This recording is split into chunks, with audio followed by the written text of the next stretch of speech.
Well, good morning, everybody, and good morning to the audience on Zoom and to the people who are watching this on Catch Up. I am delighted to be here, joined by many interesting people left and right of me, which I'm going to introduce in a minute.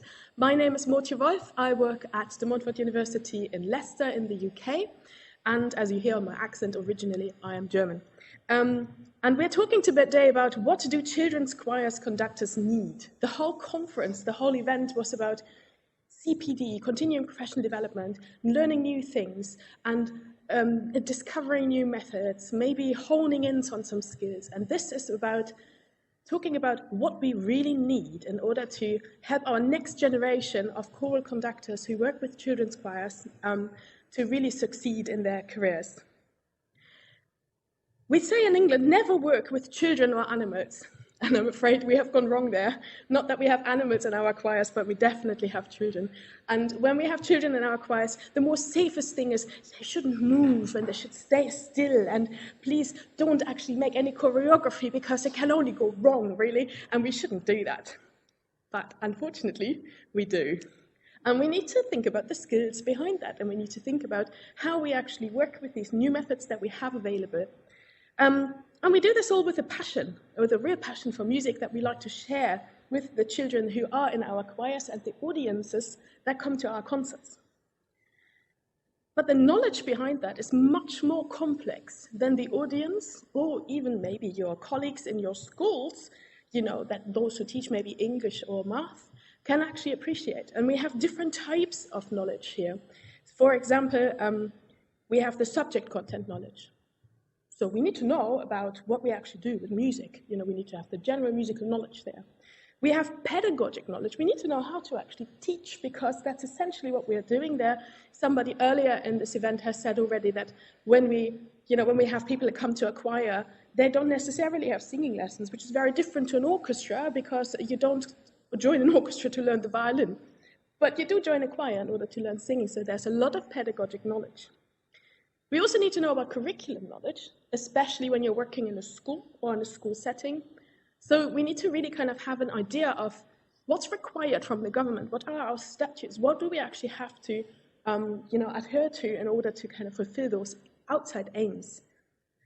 And then something I'm personally very interested in is the pedagogic content knowledge. How do we actually teach this specific music knowledge to those children we are working with? And it's more than just standing in front of them and waving our arms, We all know that, but we do also know that many people do not appreciate that. So this is something I'm looking into in my research, and I'm really interested in hearing your views on all the training needs that we have. So we need to think about how to develop this knowledge, and we need to think about how we can make those training needs happen to fill those gaps that we might still have. So I am delighted today to be joined by 4 excellent people. I couldn't have had a better panel, actually. I'm really pleased with that. Let me start with my right. This is Wilma ten Wolde. And if you don't know her, she is the director of Vocal Talent Netherlands. And she's also the artistic director of the National Children's Choir and the Female Youth Choir. And she is an acclaimed conductor with a long-standing career of working with children.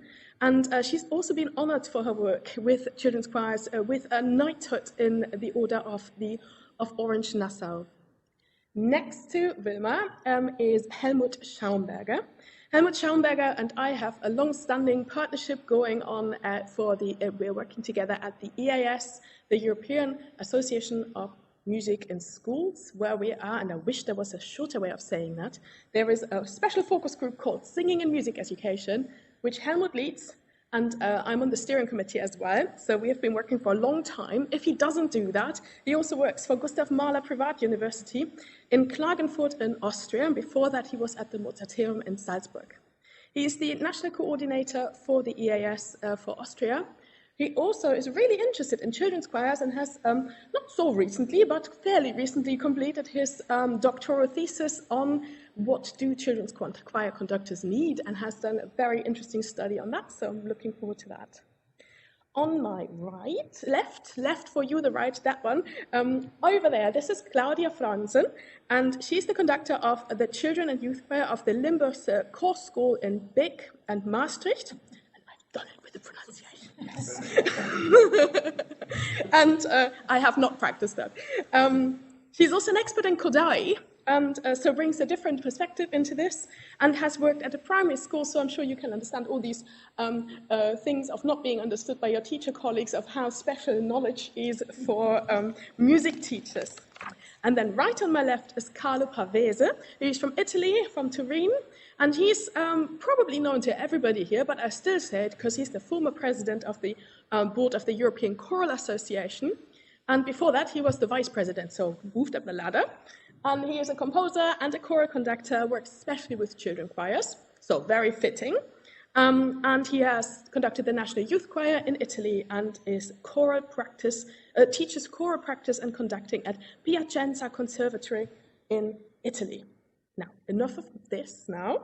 We're just going to go straight into the questions and going to start with a very short round on how does training for choir conductors of children's choir actually work in your country. We're going to start on my left and go our way around. So, Claudia, if you would like to start, please. Okay, thank you.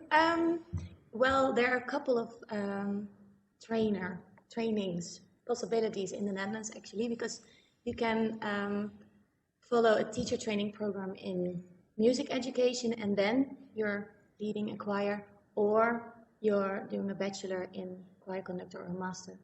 Or there are several ways of trainings to become a children choir conductor. Yeah. Thank you very much. Would you like to carry on? Yes, good morning. In Italy, I think the only possibility is to go in educational curriculum, or in a special curriculum that is made for diploma students who, in any instrument, that if they do a certain amount of a pedagogical subject, they can teach in school. But there's no training at the level of choral conducting curriculum. So it's seen as a pedagogical tool, and the choral conducting hours in this curriculum are very little, so it's not a very deep education. Thank you very much. Yeah, in the Netherlands, if you want to learn to work with the children's choir, we have no professional education, actually. You can study choir conducting, but I think you need a specialism to work with the children or with youth choir, because then you have also to learn to educate the singers, and that's what you don't learn when you study choir conducting. You learn to conduct and to analyze music. So we have no professional education, but we have short courses. Good morning. In Austria, the situation is a bit different, and I also I think it works. We have a little extracurricular university program for children's and youth choir conductors, and we are working on a master course for children's and youth choir conductors recently at the University of Mozarteum in Salzburg, and there are existing several master programs in Germany. So there is something going on in this direction, but when it comes to Austria, it's a bit the same as you said before. We have a program for music teachers who also get good skills in conducting, and most or many of the children's choirs conductors came through a bachelor or a master program of choral conducting, but they had not that big amount of training in, especially working with kids. So there is a big need, I would say, in working on this topic. Thank you very much. So you can really see there's quite a wide difference actually in how people study to become children's choral conductors, or don't study because there isn't anything available. And I guess we could already talk about that quite a long time on how we should change that. But let's have a dig into the kind of issues that we have. So I'm really interested in what are the actual current issues of the professionalization, that we don't have a degree for that available. That's already a big issue, and we can go into more detail of that. But what other issues outside of that do we have in terms, are there maybe some extra, is there maybe something like the ADCA, like the American Choral Association, or are there trainings available outside of that? What is available if you don't have a degree in choral conducting available to you? Let's start on that side and work our way this way. Yeah, there is something available like short courses that you can apply for, or that you can just visit if you are interested in the field. I want to add a thought that really is important to me, because those people who start singing with kids, like kindergarten teachers, like primary school teachers in Austria, did not get the right training for singing with children. That's the biggest problem in my country. And I do not see in the near future that there will be a big change. I'm really sad to say this. So, okay, it's fine to work on special training programs for children's choir conductors, but if we do not have the kindergarten teachers trained in the best way, and also the primary school teachers in the best way, we will not cover the whole need, the whole area, the whole field. And this is, in my country, the most precious thing right now. Thank you. Wilma, would you like to? Yeah. Sorry. Maybe to say it again, but to conduct a children's or a youth choir, I think it's a specialism, because our work is a mix of being a conductor, a pedagogue, a solfege teacher, a musician, a singer, a vocal coach, etc., etc. And I think young singers need also musical educated conductors. It has a low status, I think, in the Netherlands. You have the orchestral conductor, you have the choral conductor, and then you have children's choir conductor somewhere. And I think people need to understand that it's so important for human beings, and so also for our future. My dream is that we will start in the Netherlands an education for when you are 18 years old, so like university, and you learn solfa, you learn the pedagogical skills, singing, music making in an ensemble, and from that point, after 2 years or something, then you choose, I want to develop myself as a teacher, or as a choral conductor, or as a children's choir conductor, or whatever. But I think there must be something new in our country. That's my dream. Thank you very much. We can come back to that dream in a minute, because that's really interesting, and I'd love to hear all of your ideas as well about that. Let's go back to the issues and carry on my left, please. Yes, I think that the issues are more or less the same. Both have competent people with very small children, and also the low status. So what the issues, I think, are that since we don't train professional children choir conductor in the academies, so who is trained professionally don't see children choir as a real high job opportunity, has a possibility of having a rewarding career on the musical point of view. And who is really interested is not in a curriculum when they can develop also the technical and musical wide competences. So there is a little bit these two worlds. We have also short courses. Our National Federation, FENIACO, is doing a great job in that. I think they are doing the best courses, also very up to date to all the new methods working with children choir. But as often in Italy, it depends on persons, and the institutions are not well structured. So sometimes even in a conservatory, you can find a very brilliant and modern teacher who can focus on children choir, even if it's not exactly in the curriculum, but it's just by chance and depends on your luck. And that's, of course, something we should change and improve. Thank you. Claudia? Yes, well, I agree completely with what you said already. I want to add one thing, because I also have the feeling that we think children cannot do that much as we, and I think we can ask a lot from children, and even more than we expect now. And I think when you have well-trained conductors in front of them, you can actually reach that point also with children who never sang before or have no musical background from their families or something like that, or are not singing in schools. And I think, that's the solution to talk about that later. But I think that's something important to think of. What can we actually ask from the children? Thank you very much. Loads of interesting things that resonate very much with what my experience is. And I think what we need to really keep in mind is that wealth of knowledge that is actually needed by one person in order to pull off something that is a successful or meaningful to the children choir project.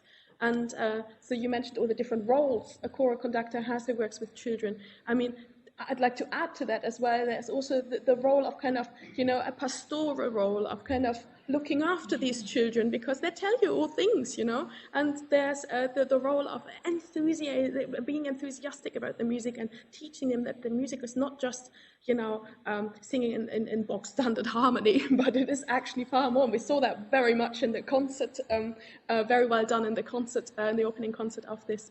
And then also what Claudia said, that we need to expect so much more from the children, but we cannot expect so much from the children if we don't know, A, what to expect, how far can they go, and B, how do we actually do that? I guess that's the thing I get so much when I work with teachers and or when I go into schools and work with children there, then they always say, I don't know how you do it. I don't know how you do it. And I think, well, but you should. You really should know how to do it. Somebody should teach you. So let's come to a more happy thing, and let's come to our dreams of how we could actually envisage how to overcome this issue of that we have this disparity of knowledge, and that we have in some places more knowledge available than in other places, and to change up the order. Why don't we go from the middle out? Would you like to start? And then we go to Wilma, and then we go to Claudia, and then we go to Helmut. Now, I might mess that up. Why not? Okay. In my opinion, we should, first of all, work on the status of children choir, because I think that if we work on that, everything we will start a positive circle of consequences. And I think that this it's something that each one of us should be conscious about, because I totally agree that sometimes people, or even we, underestimate the possibilities of children. And so we should start really trusting the potential of children, and make also them trust the potential. And we should start with the families who should go to concert, not just to see how sweet their children are, but how good they can be.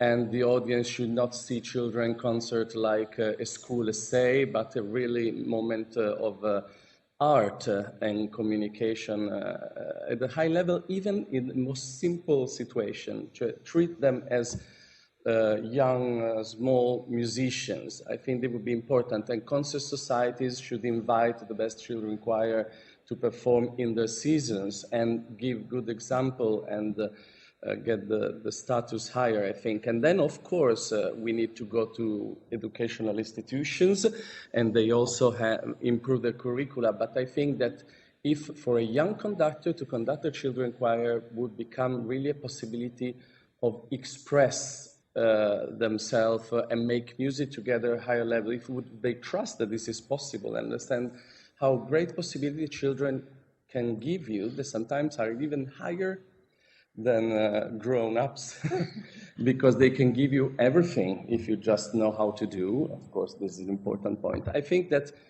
if we work in that direction, I have the feeling that slowly, but things will start going in the right direction. So actually, this is my dream.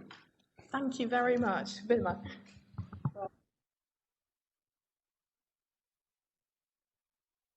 I think we have to first start with professional education. That's the step we have to, in the Netherlands, we have to do now first.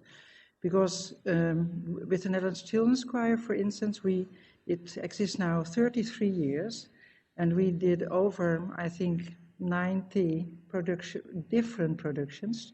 So then I count only Mahler 3 as one and War Requiem as one, but different productions. So Stockhausen and everything. And I think the choir has a good position now, but nothing changed in conservatories. The only thing is that in The Hague there's a good education. Susanna Koning started, it's from the Kodai education, but nothing happened, I think. So I think we have to decide to do professional education, and then there will be development.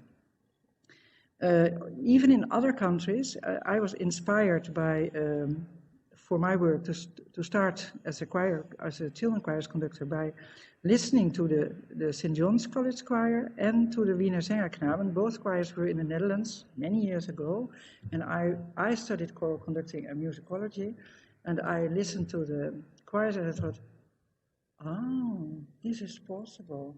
And I saw the fire in the eyes, the enthusiasm of the children. And that was why I decided. In different countries, I was in Sweden, and there is the gymnasium choir from following up for Adolf Fredriks Muziekklasse.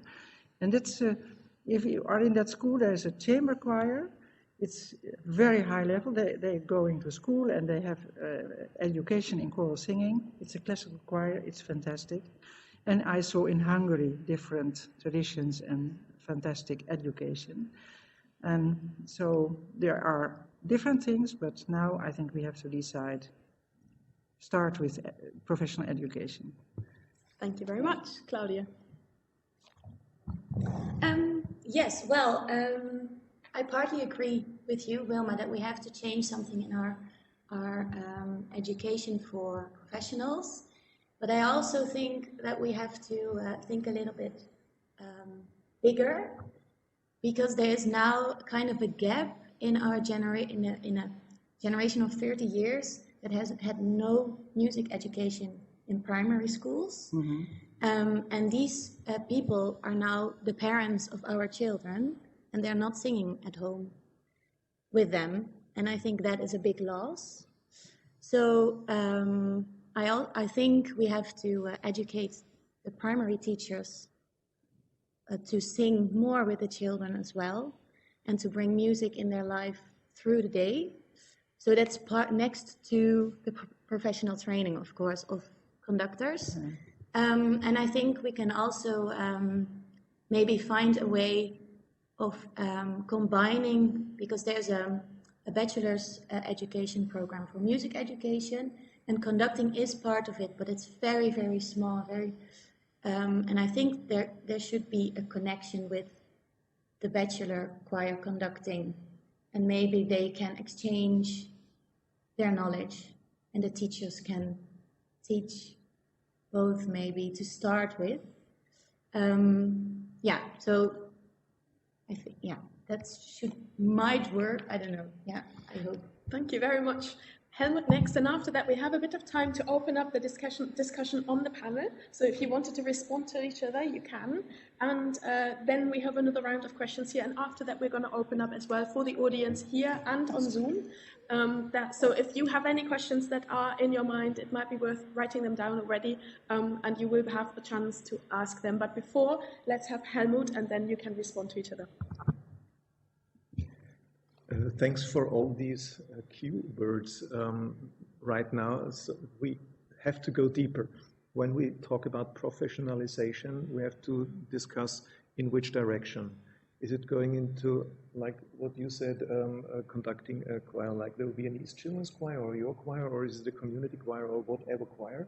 So we have to focus also on the aims, on the goals.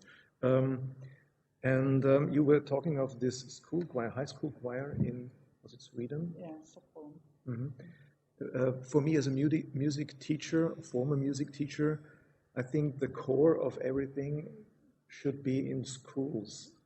And of course, there should be some work outside of schools. And my dream would be that the borders are more fluent between schools and the public community choirs, like also public children choirs, whatever we develop in our communities. So let's think it more holistic and not only have some specialists at very, very not isolated, but special points somewhere around in our societies. What the question was, what might be methods to overcome these issues? First, to think it more fluent between primary schools, kindergartens, high schools, secondary schools, to define exactly what we need. What does the choir conductor, the children's choir conductor need? And one of the outcomes of my work was that there is another need for youth choir conductors because, and when you were talking about the Viennese children's choir, I was thinking of Martin Ashley's hard working factor. Boys want to sing or like to sing, love to sing in children's choirs because they want this. They want to work hard on something. This is a kind of gender issue that we also have to discuss in this broad field. So there's a lot of things that we could discuss now. For maybe I was not clear, but for me is conducting a children's choir has a lot of you need a lot of skills. That's what I mean. So I studied choir conducting, and it was only to conduct pieces and to learn pieces and to be educated to perform the Matthew Passion with orchestra. That was my education. But if you want to conduct a children's choir, you need a lot of more skills. We discussed about it. So that's what I think we have to professionalize, so that you can study all the skills together. I really agree with that. My first conducting lessons were also all about Matthew Passion. So there's nothing wrong with the Matthew Passion, but it's probably not the first repertoire I choose for the children's choir. Would anybody on this side like to respond? I think we have integrated the question. Every answer added something to the point. I'm even thinking that maybe talking about children choirs can be a bit reductive in this way, because to make children sing collectively, that applies to many different situations in the children's daily life. So I think we need also choirs who can perform at a high level, because every movement needs the different levels. But of course, we need persons who are really able in every situation to be professionally prepared with the right skills to improve, to educate children, and that they know what to do, which is our problem. So I think that probably when we say training children choir conductors, we are already using some words which are limiting also how we see the topic, which is wider, as you mentioned, about schools especially. If I may chip in here, I think we all mentioned quite a lot about that there's a lot of skill needed. But I think it would be really interesting to think about which skill is currently not served in our education system. I'm just throwing that out, and if you wanted to respond to that as well, please, if you have another skill in mind that isn't, then please feel free to add that. When I was listening to one of the roundtables earlier in this conference, I heard somebody, don't remember who it was, saying that we have to have much more knowledge on Entwicklungspsychologie, educational science, that we really know how children think, feel, what their needs are. And this is a core knowledge of a children's choir conductor. So we have to make sure that we understand children in every area of his or her person. And the second thing is professionalization also means that we as children's choir conductors act professionally. When I was writing my doctoral thesis, I read a lot of literature about professionalization and what are standards for professionalization. And if we talk about the professional group of whoever, they kind of act as in a similar way, like a lawyer, like a doctor, a medicine, whoever. They have standards in what they do, and we also have to make sure that our standards are kind of similar and that we all act in this professional way. This is also something that is needed in the whole discussion. And the third thing, it always comes to personal competences or soft skills of the conductor. And the other guy in the panel earlier mentioned that we have to look very carefully in the entrance examinations when we have the first time a young boy, a young girl, whoever, applying for a course like children's choir conducting. Who is this? How is he working in that way? And if we don't make sure that there are a few of the basic personal soft skills, we have to kind of decide with him if it's the best way to choose this job.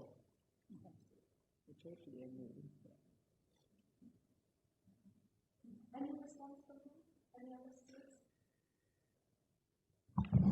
students? I was just thinking that maybe this soft skill, the psychological knowledge, etc., apply to any kind of choir. I was just thinking, is it really needed? I mean, there are of course specific, because of course we treat children choir as a very specific subject, and it is. But I had this experience personal that I started conducting Miss Choir, and I ended up conducting a children choir without having really a training before. And I started treating them exactly like I was treating the other choir, and it worked very well. Then I learned a lot of things on my way, so I had to build it. But it's interesting that we are more sensitive, maybe some needs of the children, but this applies at the end to any human relation in any age.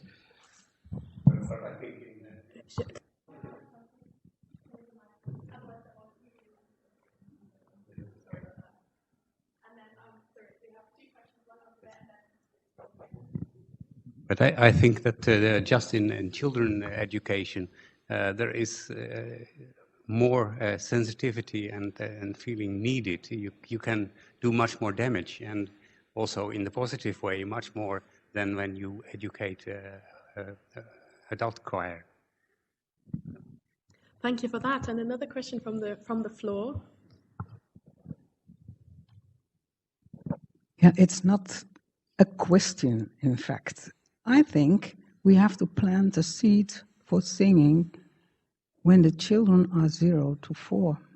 So that means in the homes, with the parents, in the kindergarten, and children, when they are 3, 3.5, they can sing.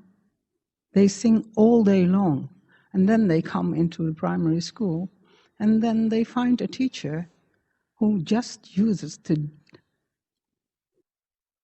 videos and the tracks, and they can't sing, so they never ever play with the children.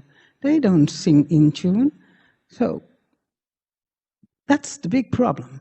So in the Netherlands, we have music education for 0 to 4 since 1987. And I think that's a foundation for children to grow. When they find a primary school where they can sing, in and out schools, choirs, in schools, they grow. And then you get the right communication, the right observing skills for teachers who join the choir direction. And when you have a children's choir, you have to be able to play with the children, to observe, to know about development, to know what's the singing voice about. Because there are so many teachers and choir conductors, or people who are very enthusiastic and think, oh, I can do a children's choir, who really don't know anything about the voice of children.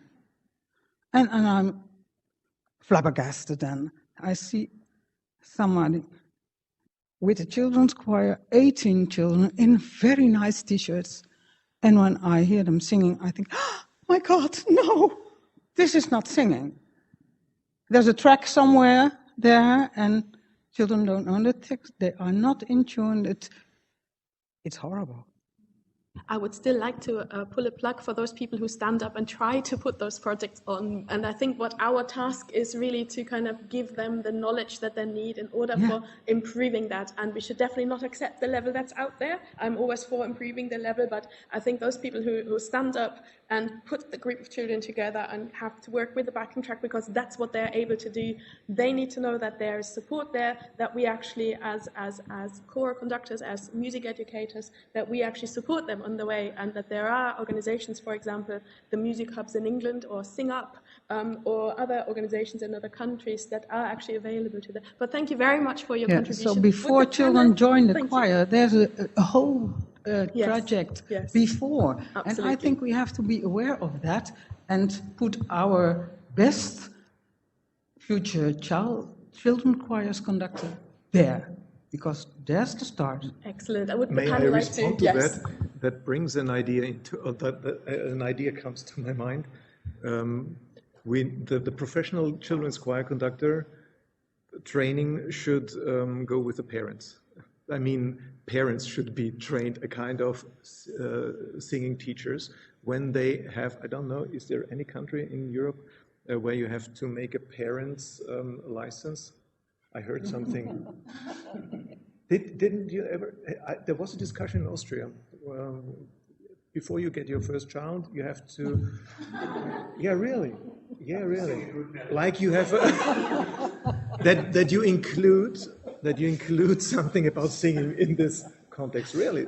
There's a discussion going on that people who give birth to a child, or a couple, have to kind of declare that they are capable. And so that was my idea to that.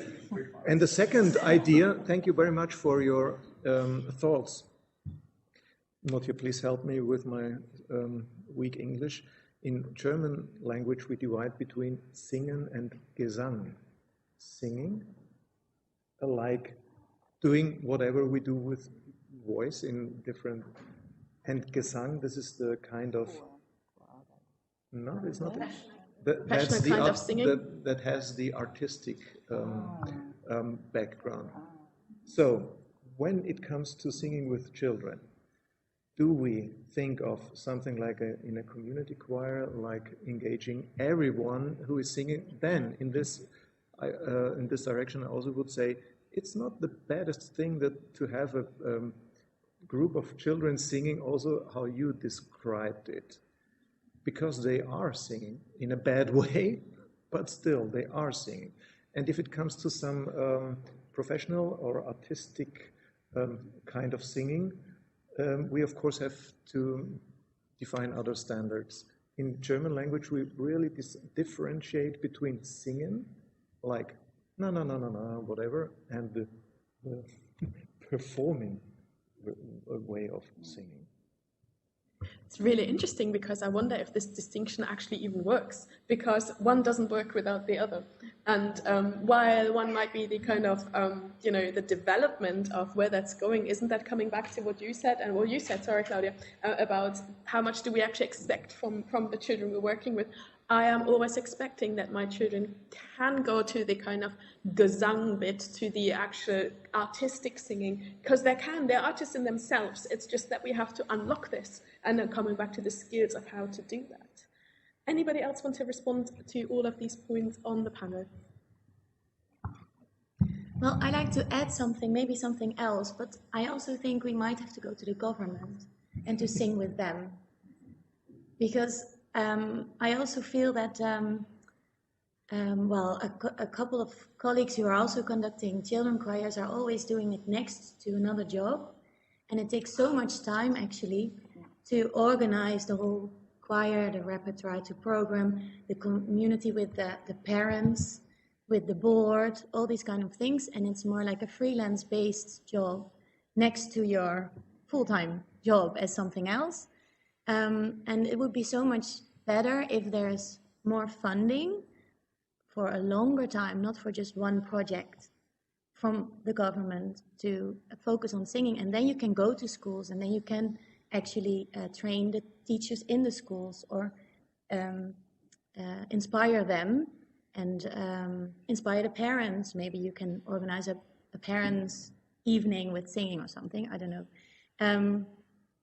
It's maybe a different topic, but I think it's also one of the issues I'm struggling with most of the time, actually. Yeah, because we want to do more with them, but yeah.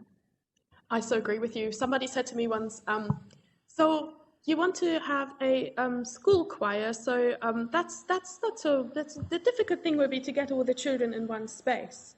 And I said, no, the difficult bit will be to keep them in that space and to make them come back year after year and day after day, and kind of to make sure that everybody is committed to it. And this commitment, I think that starts with the parents who are actually bringing the children or picking them up later than they would normally. It then goes on to us as being responsible for all the things that we need to do with the children. It's a responsibility on the children as well to be open for these new experiences, the responsibility for the teachers to then kind of support this project, to the head teacher to say, oh, this is a flagship of the school, or wherever you are, whatever organization you are in, if it's a music hub or like some music school, that they say this is an important thing, to the government to actually say, actually, we are really financing this, and we are giving financial support to that. And I guess all of us through lockdown have heard these things of, now in the pandemic, we are not doing anything, but we really like to enjoy,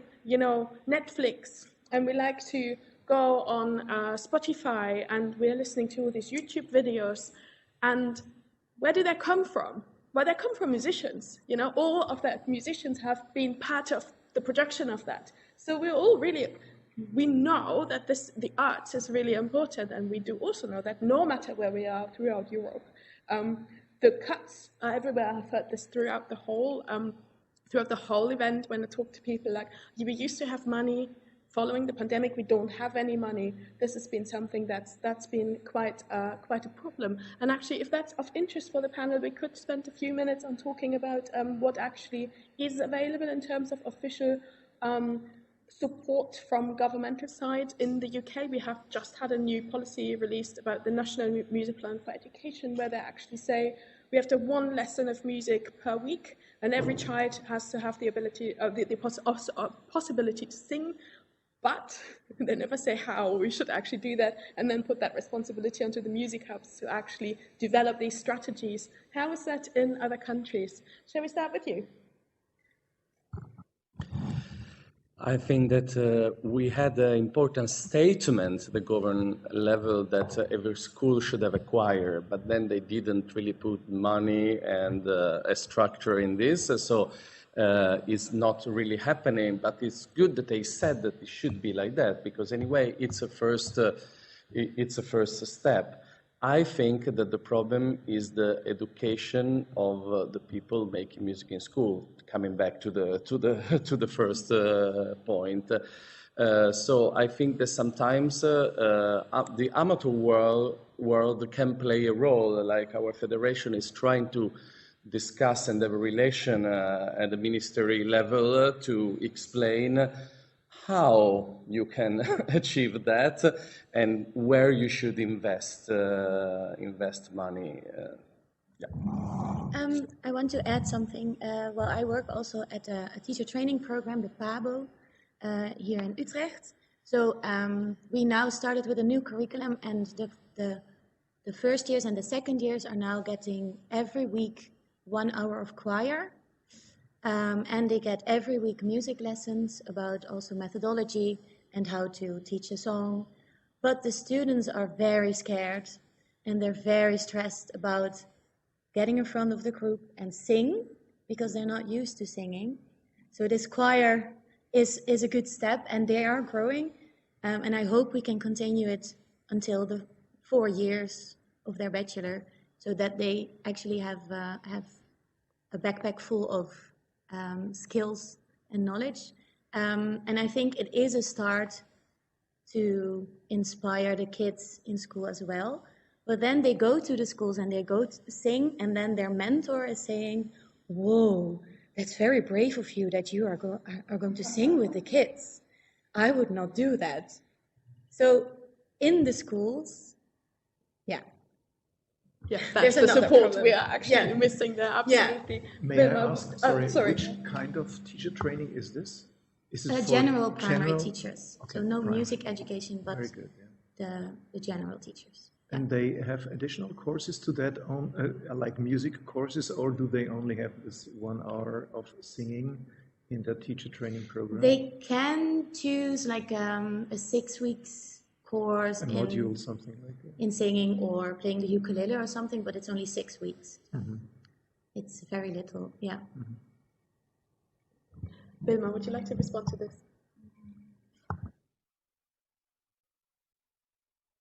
Yeah, I think there is some money, there is money. We have a project in the Netherlands, Meer Muziek in the Class, more music in the classroom. But for me, it is the same. We have a lack of good musicians, good teachers.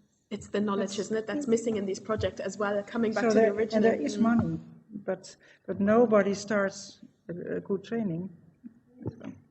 So what I'm really hearing is that we have initiatives, we have ideas, but it's the actual knowledge that's missing. So would that be something that we would need to do as ambassadors for children's choirs?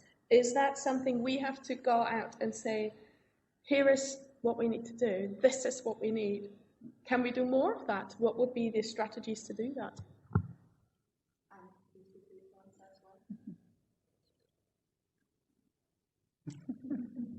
I think this is another story.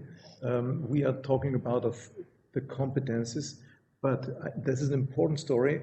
This afternoon we have another round when it comes to curricula, and you were also already mentioning curricula in our schools. I found it very interesting to talk about the money, but that's also another story. And your last sentence was how we could stay in track with this. How could we do more advocacy for singing in societies? I think this is what the people need. You know, if we go back to your original question, we are talking of what do children's choir conductors need, and they need the lobby behind them to actually be supported. Mm-hmm. They need people like us to go out and say, actually, we have all these competencies that we have identified through experience, through research, and we need to be able to communicate that to the right places so that we can talk to the governments and say, okay, it's great that you have money for that. This is the way how we can invest the money. It's great that you're supporting this project, but this is what we need. I think it was 10 years ago, I was in Leipzig at a children's choir congress. There was a boys' choir conductor talking about his experiences in the field, and he said, I don't start with singing, I start playing soccer with my group of boys, and then I get into like singing whatever melody comes to his mind, and he finds it more important to find points where to get in contact with the everyday life of young people. We shouldn't just focus on the issue of singing. We know that singing is much more than just raising the voice, but a person from the street has 200 other things to do and in mind, like soccer for boys or whatever, or playing the console and whatever. And we have to make these connections to the daily life of people, to have a strategy for approaching people. But that's a sort of first aid. First aid. You're right. There are so many other steps to follow. Carlo, please. No, I actually was thinking exactly the same, that singing, I was thinking what's new, what we learn in meetings like this when we meet very interesting people doing different work with children. We saw a lot of work about movement. I think the singing is something more global that involves all the life of a person. And with children, it's easier because they perceive everything as one thing. They don't put label, etc. So I was just thinking about competencies, that teamwork, it could be also an important possibility and competence for children conductors, because maybe you need also competencies that cannot all be at the same level in one person. And since even when we talk about school, there can be different persons who cooperate to create a singing person, I would say, and not just a singing a children choir. And so maybe we should also go in that direction, not thinking just what the conductor need, but how many other people and inputs and other people competences need to create an environment for singing. Fantastic, thank you. That's absolutely right. We're coming to the end of this session. It's been flying, the time. I'm wondering if there are any questions from the audience that are now burning questions for you, or actually on Zoom, if anybody is on the chat there. Have we got somebody monitoring the chat so we can have a... No one in the chat. Well, thank you very much for watching, but it's fine, we have answered all questions. Yeah, don't worry. Are there any questions from you? Yes, please. I think we have a microphone coming for you so everybody can hear you. I'm not sure if you already talked about that. Sorry, I was so engaged. It was like part of the panel in a way. We are talking about like upskilling, in a way, conductors or let's say teachers. I'm just talking about the educational system now. And what children's need. But I think you haven't talked about how to, in a way, encourage the teachers. The problem I see is that there isn't really an internal, need from the teachers that we have in society to get more involved with the music. It's not only that they don't know how to do it, but they don't want it because it's not like part of their life. Maybe the lost generation, the 30 years, a little bit. So how could we maybe get engaged with these, or make them engaged with us as a choral, as a singing community? Because, if we get this internal need from them, I think the step to upskill them is a smaller one than just think, we are from the professional side, we are here, these are the children with their needs, and now somehow there needs a connection to be. Thank you very much. We have time for one response. Is there anybody from the panel or from Sanna? Would you like to respond? Sorry, Sanna, sorry. Thank you very much for that comment. I so much share your idea as well. So I, in a way, agree that if we want to get more people to join our choral movement, so I think that we should concentrate maybe more on what we do have instead of what we are lacking. Because if a person would like to join a movement, so probably they would like to get something and not to bring something to those poor people who are lacking so much. Thank you very much. So I think it's more about like being the honey, and the bees will come. Thank you very much for that comment. I think this is very, very important. One last question from the audience. Yeah. Absolutely. Because I'm also the president of a foundation in Noord-Brabant in the Netherlands, and we asked a composer to make a quadlibet for the whole elementary school, primary school. So a song for children of 4 and 5, another part for the 6 and 7 years old, one for the 8 and 9, and one for the elder children. We are going to implement that project in September. In October, there are at this moment 4 primary schools who are working with us. We have specialists who are going to teach the quadlibet in all the groups, and in the end, the whole school should be singing the song together. And I think that's the honey where Sana talked about, because all the parents can come to the school and hear their children sing. And I think the teachers will get a spark of enthusiasm to start singing after that project. So. Oh, thank you very much. That's a really lovely idea to do. I hope it goes well.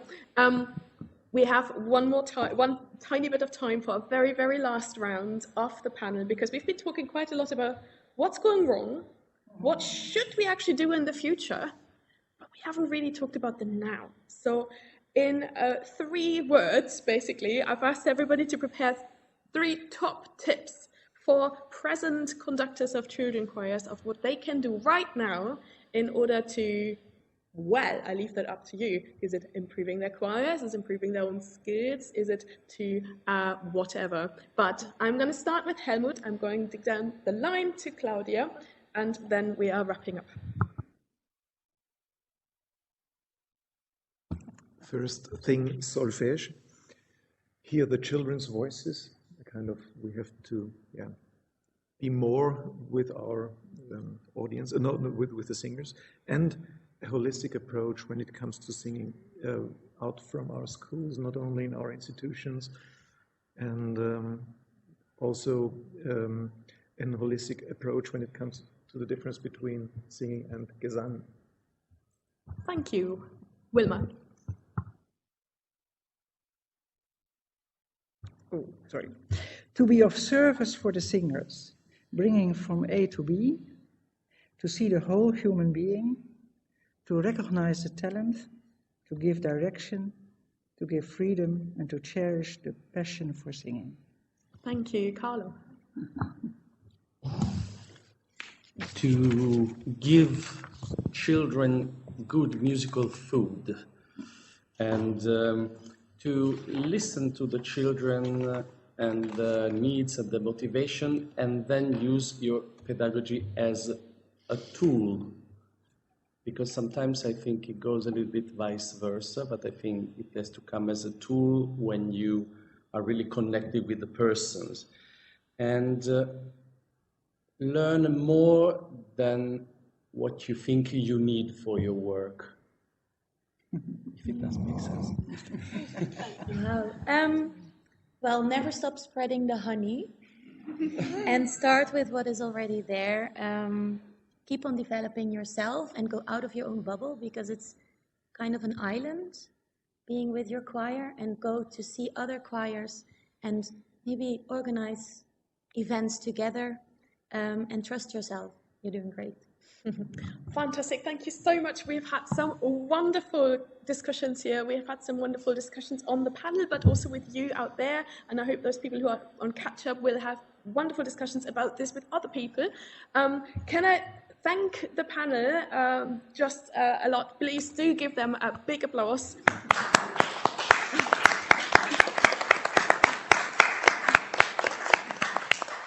But also I would like to say thank you to Leading Voices and to everybody who's organized that and had made the space to put a panel on like this, because I think we need that. And if I could give you 3 things to on the way as well, I'd like you to all think about being a supporter of children's choirs and children's choirs conductors. Some of them have a hard life, and some of them really need that support. But also to be a researcher where you see research being needed, because I think that's something we didn't even touch on today, but some research need really there. And also to be that ambassador for singing with children and take that with you and really speak up when you feel that this is needed, so that we all pull on the same string. And with that, I say thank you very much. Have a great rest of the day. There is a lounge at the end of the day where we can continue those discussions as well. Please look out for that. And we have another round table later on where we're talking more about curricula and policy. And it would be fantastic to see some of you there. And thank you very much again.